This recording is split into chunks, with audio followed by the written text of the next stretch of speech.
오늘은 베드로전서의 마지막 말씀으로 고난 중에 있는 성도들이 구체적으로 감당해야 할 일이 무엇인가를 가르쳐주고 있습니다. 지난번에는 교회 내에서 해야 할 일에 대해서 얘기했다면 오늘은 이제 우리가 사명, 교회 안에 있는 자들이 감당해야 할 사명이 무엇인가를 가르쳐주고 있습니다. 베드로는 본문을 통해 교회의 구성원을 장로와 젊은이로 나누어서 각각 행해야 할 일에 대해서 권면하고 있습니다. 이제 이번 주부터 2017년 봄학기가 시작됩니다. 본문 말씀을 통해 봄학기에 우리가 힘써 감당해야 할 일이 무엇인가를 깊이 영접할 수 있기를 기도합니다. 아멘. 1절을 보겠습니다. 사도 베드로는 먼저 장로들에게 권면하고 있습니다. 여기서 장로라고 하면 문자적으로는 나이가 많은 사람을 뜻합니다. 그런데 이제 교회에서 장로, 엘더라고 하면은 신앙 경륜이 많은 리더를 가리켰습니다. 우리 모임으로 하면 목자에 해당되겠죠. 이들은 믿음이 어린 성도들을 말씀으로 먹이고 돌보며 교회를 치리하는 자들입니다.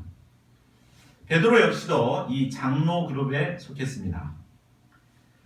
그는 장로이기 이전에 예수님의 수제자였고 또 사도이기 때문에 장로들보다 영적 권위가 위에 있는 자였습니다. 그래서 사도의 권위로서 장로들에게 명령할 수도 있었는데 그는 자기도 똑같이 장로의 입장에서 그들에게 권면을 하고 있습니다.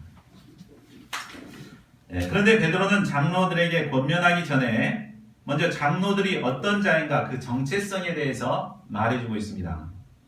장로는 어떤 자입니까? 한마디로 그리스도의 고난의 증인입니다.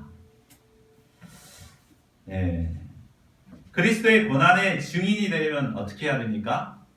내가 예수님 그리스도의 고난을 깊이 영접하고 체험하는 예수님의 인격적인 고난을 체험하는 그런 만남이 있어야 되죠. 그리고 나서 그 체험을 아직 깨닫지 못하는 믿음이 어린 자들에게 증거하는 증인의 삶을 살아야 하는 것입니다. 자, 이 일은 쉬운 일이 아닙니다. 사람들은 고난받으신 그리스도에 대한 메시지를 듣기를 원치 않습니다. 주로 축복의 하나님, 승리를 주시는 그리스도를 원합니다. 이런 그들에게 그리스도의 고난을 가르치고 증거하기 위해서는 해산의 고난이 따르게 됩니다. 그러나 장로들이 맡은 사명이 힘들지만 그 일을 잘 감당할 때 어떤 영광이 주어집니까?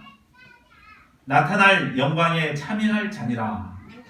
장차 예수님께서 구름을 타고 능력과 큰 영광으로 재림하실 때 함께 영광을 누리는 축복을 얻게 됩니다. 이 장로들의 정체성은 오늘날 우리 목자들의 정체성과도 같습니다.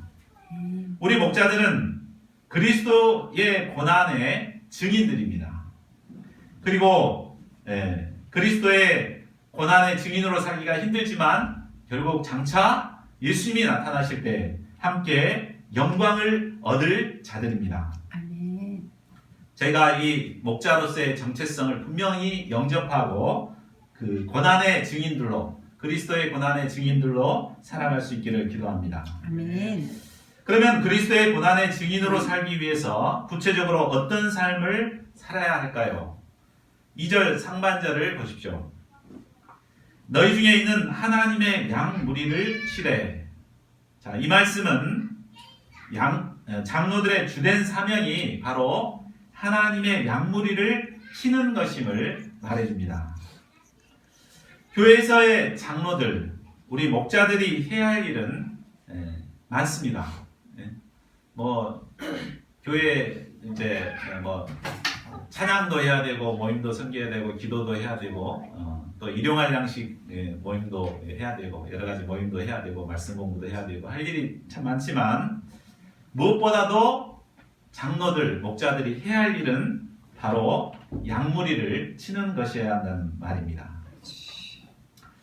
양무리를 치는 것은 부활하신 예수님께서 가장 강조하신 일이기도 했습니다. 예수님께서는 공생의 기간 동안 양무리를 치는 일에 집중하셨습니다. 그리고 부활하셔서 제자들에게 부탁하실 때도 수제자인 베드로에게 3번씩이나 내 어린 양을 먹이라, 내 양을 치라, 내 양을 먹이라 이렇게 3번씩이나 강조해서 양을 치도록 권면하셨습니다. 교회의 리더인 우리 목자님들이 가장 우선적으로 감당해야 할 사명은 바로 하나님의 양을 치는 것입니다. 자, 그러면 우리 목자들이 쳐야 할 하나님의 양은 누구일까요? 여기서 하나님의 양은 하나님께서 택하셨지만 아직 어린 양처럼 사리 분별을 하지 못하는 자를 말합니다. 가장 확실한 하나님의 양, 나에게 맡겨주신 하나님의 양은 누구일까요? 우리 학사 목자님들 같은 경우는 자녀들이 하나님의 양입니다. 하나님께서 내게 맡겨주신 하나님의 양입니다. 또 우리 가족 중에 아직 복음을 영접하지 못한 어린 양과 같은 자들 있죠? 그 사람들도 우리가 도와야 할 하나님의 양입니다. 우리 안전 사모님 같은 경우는 안대호 동생, 막내 동생 정말 양처럼 고집 부리고 그렇게 있는데 그 도와야 할 하나님의 양입니다. 우리 정동 목자님 안 왔는데 정동 목자님은 우리 김수경 자매를 부인을 이제 전도해야 되고 도와야 될 하나님의 양이죠. 또 그 양만 있습니까? 하나님께서는 특별히 우리에게 순천대 캠퍼스 양무리들을 맡겨주셨습니다. 순천대 8천 학우라고 그러죠. 이 학생들 중에는 가보면은 그렇게 복음을 반대하고 영접하지 않는 자들이 참 많이 있습니다. 그러나 그 중에는 분명히 하나님께서 택하신 하나님의 양들이 있습니다. 우리는 봄학기에 이제 캠퍼스에 나가서 과연 어떤 자가 하나님의 양인가 찾아 나서야 됩니다. 그래서 하나님의 양을 만나서 그들을 데리고 꾸준하게 이제 말씀으로 도와서 양육을 해야겠습니다. 또한 우리가 친다 그랬는데 친다는 말은 구체적으로 어떻게 하는 것일까요? 하나님의 양무리를 치라 그랬는데 친다는 것은 우리가 양을 치는 것과 마찬가지로 양을 치려면 잘 먹여야 되죠. 때가 되면은 하나님의 영의 양식으로 꾸준히 먹여야 됩니다. 그러니까 우리 하나님이 주신 우리 자녀들 치려면은 먹여야 돼요. 그러니까 일주일에 한 번씩 주일 가정 예배도 드리면서 말씀을 먹이고 또 수시로 우리 멀리 떨어져 있으면 문자로라도 말씀을 주고 이렇게 말씀으로 먹이고 그러니까 먹이고 그 다음에 또 지키고 보호해 줘야 되죠. 요즘 이단들이 극심하고 또 유혹이 많고 하니까 이런 데 넘어가지 않도록 잘 지키고 보호하고 관리해 주는 것 이것이 이제 양을 치는 것이라고 볼 수 있습니다. 봄학기 저희 모두가 하나님께서 맡겨주신 하나님의 양을 부지런히 이렇게 칠 수 있기를 간절히 기도합니다. 아멘. 그런데 양을 친다고 해서 다가 아닙니다. 양을 치되 어떤 자세로 양을 치냐가 중요합니다. 목자가 하나님의 양무리를 칠 때 잘못된 마음 자세와 동기로 치기 쉽습니다. 그래서 사도 베드로는 목자가 어떤 마음 자세와 동기로 양무리를 쳐야 하는가를 3가지로 말해주고 있습니다. 첫째로 억지로 하지 말고 자원해서 하라고 말합니다. 2절을 보십시오.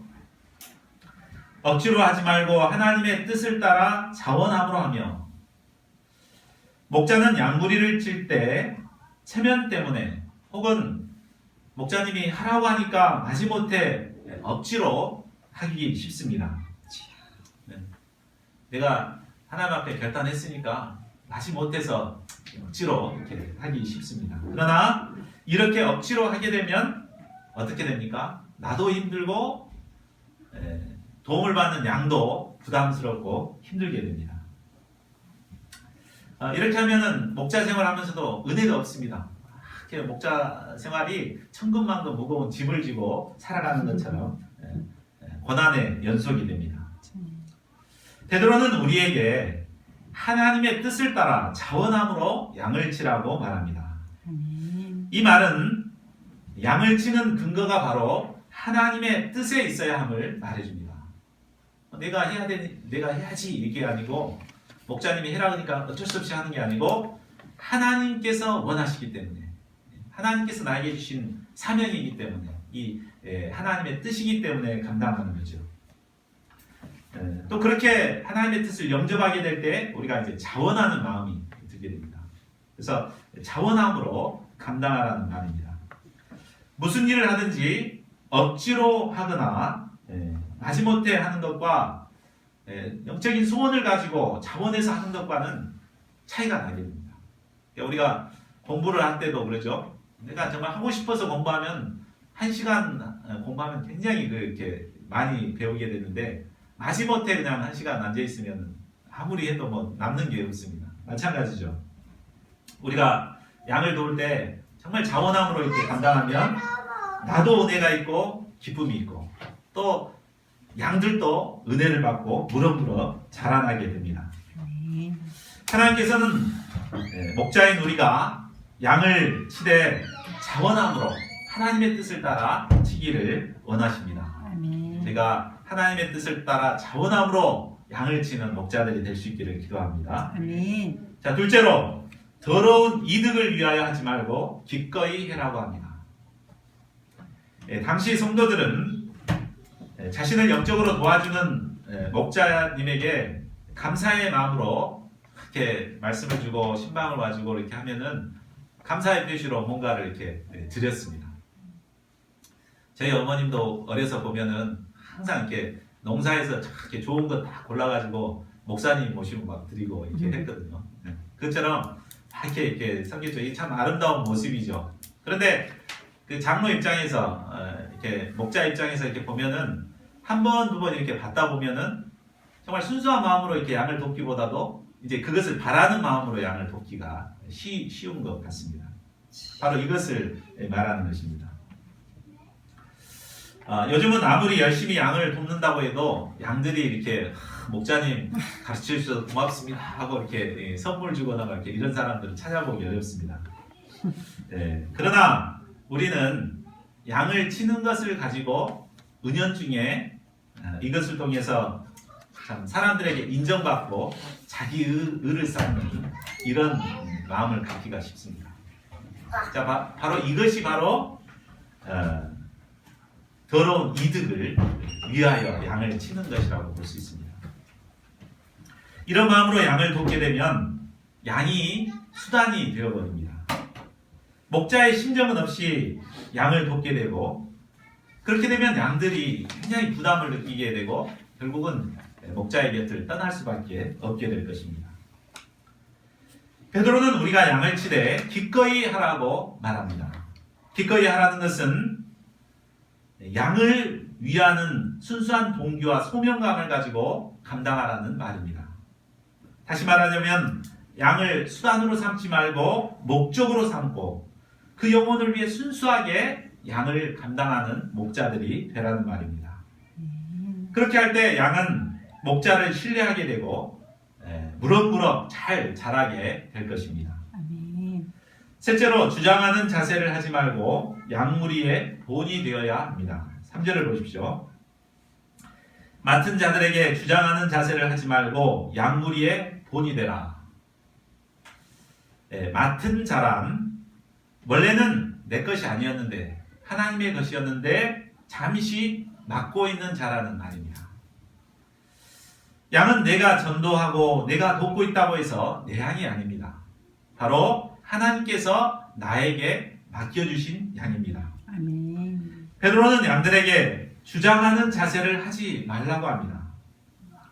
믿음이 연약한 초보 신앙인들을 양이라고 표현한 것은 양과 같이 연약하기 때문입니다. 양은 고집은 세고 분별력이 없습니다. 굉장히 근시안들이라서 자기 고집만 세우고 막 이렇게 합니다. 그러니까 이런 양들을 도울 때 큰 소리를 치고 막 이렇게 권위로 다스리기가 쉽습니다. 그러나 그렇게 할 때 양들은 주눅이 들게 될 것입니다. 겉으로는 순종을 하는 것 같지만 속으로는 반발심을 갖게 됩니다. 이것이 차곡차곡 쌓이다가는 결국 이제 어느 순간에 폭발하고 말 것입니다. 그러면 우리가 어떤 어린 양들을 어떻게 도와야 할까요? 베드로 사도는 양무리의 본이 되라고 말합니다. 무조건 가르치려고 하기보다도 자신의 행동을 통해서 본을 보여주라는 말입니다. 우리나라 속담에 백문이 불여일견이라는 말이 있죠. 100번 가르쳐봤자 알아듣지 못합니다. 그러나 내가 직접 보여주면은 이렇게 깨닫게 되는 것이죠. 양들은 목자의 가르침보다는 목자의 행동을 바라보고 본받게 되어 있습니다. 오늘날 한국 기독교가 이처럼 세상 사람들로부터 지탄을 받게 된 가장 근본적인 이유가 무엇이라고 생각하십니까? 그것은 바로 목회자들이 행동으로 본을 보이지 못하기 때문입니다. 그 강대상에서는 그럴싸하게 막 메시지를 전하지만 불의와 타협하고 음란의 죄를 저지르고 이런 죄를 저지르니까 그것을 성도들이 따라가게 되는 것이고 영향력 있는 신도들이 되어버리게 된 것입니다. 모름지기 목자는 매사에 양무리의 본이 되어야 합니다. 그런데 양무리의 본이 된다는 것은 쉬운 일이 아닙니다. 여기에는 자기 부인과 희생이 필요합니다. 매사에 행동으로 본을 보여야 되기 때문에 2배, 3배의 영적인 투쟁이 필요합니다. 소감 발표한 걸로 이렇게 끝나서는 안 되죠. 그 발표한 걸 결단한 것을 크게 행동으로 나타내려면은 2배, 3배의 더 투쟁이 필요합니다. 그러나 이런 노력을 통해서 양무리의 본이 될 때 양은 마음으로부터 목자를 존경하게 되고 사랑하고 신뢰하고 순종하게 될 것입니다. 그러면 연약하고 부족한 우리가 어떻게 양무리들의 본이 될 수 있을까요? 우리는 제발 나를 본받지 말아라. 예수님을 본받아야 된다. 나는 본받지 말아라. 이렇게 말하기 쉽죠. 근데 우리가 어떻게 나를 본이 되는 목자가 될 수 있을까요? 그것은 바로 우리 자신이 선한 목자 되신 예수님을 본받아 살아갈 때 가능합니다. 그때 우리는 양무리의 본이 되는 목자가 될 수 있습니다. 사도 바울은 고린도 성도들에게 이렇게 말했습니다. 한번 읽어볼까요? 사도 바울이 얘기했던 시작. 내가 그리스도를 본받는 자 된 것 같이 너희는 나를 본받는 자 되라. 우리 이렇게 말할 수 있어요? 너희는 나를 본받는 자 되라. 네, 사도 바울이 어떻게 이렇게 할 수 있었습니까? 여기 나오죠. 내가 그리스도를 본받는 것 같이. 그러니까 사도 바울은 예수님을 본받고자 막 이렇게 한 거죠. 그렇게 하니까 자연히 이제 그리스도의 향기를 풍기게 되고 영향력을 끼칠 수 있게 된 것입니다. 그러므로 목자는 양들에게 가르치기에 앞서서 먼저 예수님을 본받기에 힘쓰는 자들이 되어야 합니다. 선한 목자 예수님을 깊이 배우고 예수님께서 가신 발자취를 따라가야 합니다. 그래야 할 때 자연스럽게 나의 삶을 통해 그리스도의 향기가 드러나게 될 것입니다. 또한 그래야 할 때 양무리의 본이 되어 영향력 있는 목자들이 될 수 있습니다. 저희 모두가 우리의 선한 목자 예수님을 깊이 배우고 본받는 가운데 영향력 있는 목자들이 될 수 있기를 간절히 기도합니다. 4절을 보십시오. 이 말씀은 우리가 양무리의 본이 되는 영향력 있는 목자가 되어야만 하는 절대적인 이유를 말해주고 있습니다. 그것은 장차 목자장 되신 예수님께서 나타나실 때 시들지 아니하는 영광의 면류관을 주실 것이기 때문입니다. 세상에서의 얻는 모든 영광은 결국 시들어 없어질 영광에 불과합니다. 최고의 영광인 대통령 해봤지만 어떻습니까? 결국은 5년도 못 가서 이렇게 시들어 버리잖아요. 그러나 장차 선한 목자 되신 예수님께서 우리에게 씌워주실 영광은 시들지 않는 영광입니다. 장차 선한 목자 예수님께서는 우리에게 한 사람 한 사람 잘하였도다 착하고 충성된 자 하며 생명의 면류관, 시들지 않는 영광의 면류관을 우리에게 씌워주실 것입니다. 이 영광의 면류관을 사모할 때 우리는 누가 알아주지 않아도 비록 열매가 없을지라도 끝까지 양무리의 본이 되는 목자의 삶을 살 수가 있습니다. 그러니까 중요한 것은 이런 삶을 살았는가 안 살았는가가 중요하지 양을 몇 명을 세우고 제자를 몇 명 양성하고 이게 아니죠. 내가 실제 삶에서 앞에서 베드로가 열거했던 이 세 가지 자세로 목자의 삶을 살기만 하면 예수님께서는 이런 시들지 않는 영광을 우리에게 주실 것입니다. 그러니까 우리가 봄학기에 양을 몇 명 얻고 막 하기보다도 목자로서의 자세를 새롭게 하고 감당하는 것이 얼마나 중요한가 배울 수 있습니다. 아멘. 자, 5절을 보십시오. 이제 사도 베드로는 교회의 젊은이들에게 권면하고 있습니다. 여기서 젊은 자들은 장로들의 영향력 아래에서 치리를 받는 자들을 말합니다. 교회는 크게 장로들과 젊은 자들, 곧 목자와 양 두 그룹으로 나눌 수 있습니다. 장로들은 목자들에 대한 본면이라면 이제 아까 앞에서의 그 장로들에 대한 본면은 목자들에 대한 본면이라면 여기서 젊은 이들은 바로 목양을 받는 양들에 대한 본면이라고 볼 수 있습니다. 자, 그러면 베드로가 젊은 자들에게 권면하는 내용이 무엇입니까? 그것은 젊은이들이 바로 장로들에게 순종해야 한다는 말입니다. 장로와 젊은이들은 생각하는 것이나 추구하는 것에 많은 차이가 있습니다. 세대 차이라고 그러죠. 세대 차이가 있습니다. 젊은이들의 입장에서는 기성세대들인 장로들의 생각이 이해가 되지 않고 또 고리타분하게 느껴질 때가 많습니다. 그런가요? 그럼에도 자신의 생각만 주장하는 이 장로들에 대해서 젊은이들은 뭐라고 그럽니까? 꼰대라 그러죠. 꼰대짓 한다고 이렇게 비아냥거립니다. 그러나 베드로는 그럴지라도 젊은이들이 장로들에게 순종해야 한다고 가르칩니다. 그러면 젊은이들이 장로들에게 순종해야 하는 이유가 무엇입니까? 이는 하나님께서 그렇게 영적 질서를 세우셨기 때문입니다.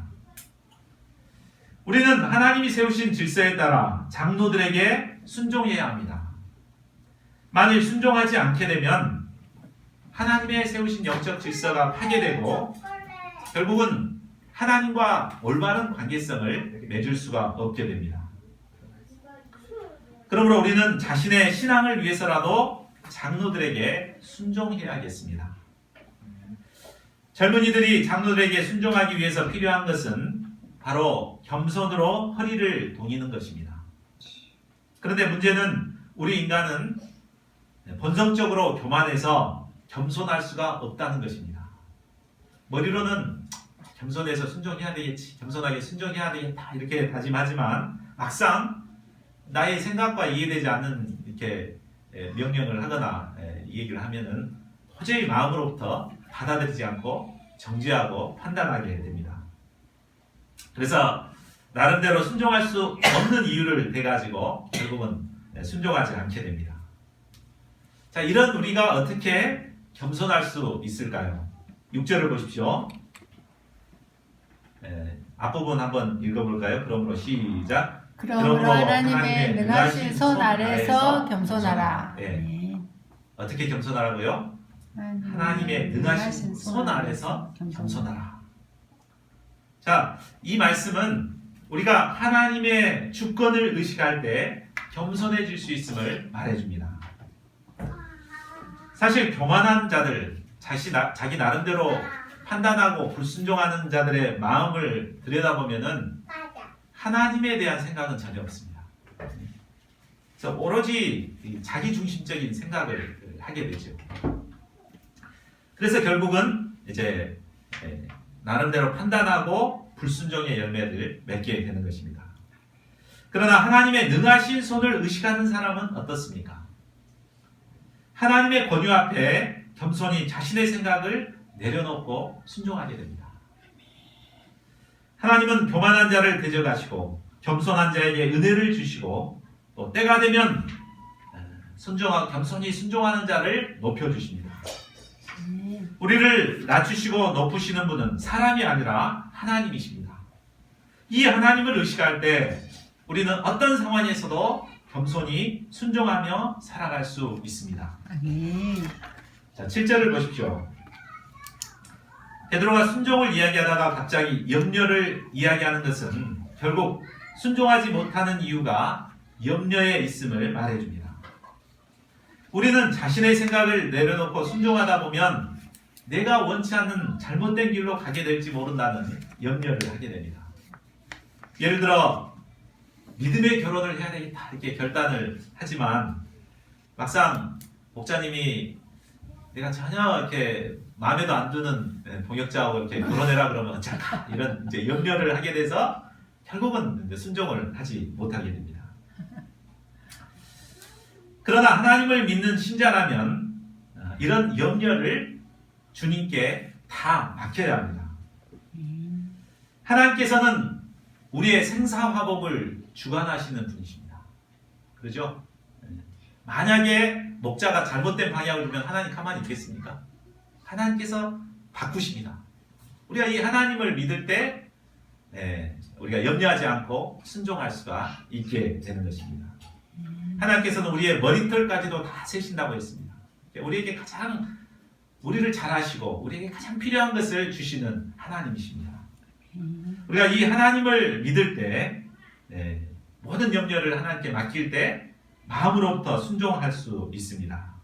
또한 하나님께서는 이처럼 순종하는 자들을 친히 돌보시는 분이십니다. 아멘. 8절을 보십시오. 계속해서 베드로는 마귀의 역사를 경계하고 있습니다. 교회 내에 장로와 젊은이들과의 갈등이 생기거나 또 염려가 생기게 되면 반드시 이것을 꼬투리로 해서 마귀가 역사하게 됩니다. 마귀가 어떻게 역사합니까? 우리 8절을 한번 읽어볼까요? 시작. 근신하라 깨어라 너희 대적 마귀가 우는 사자같이 두루다니며 삼킬 자를 찾나니.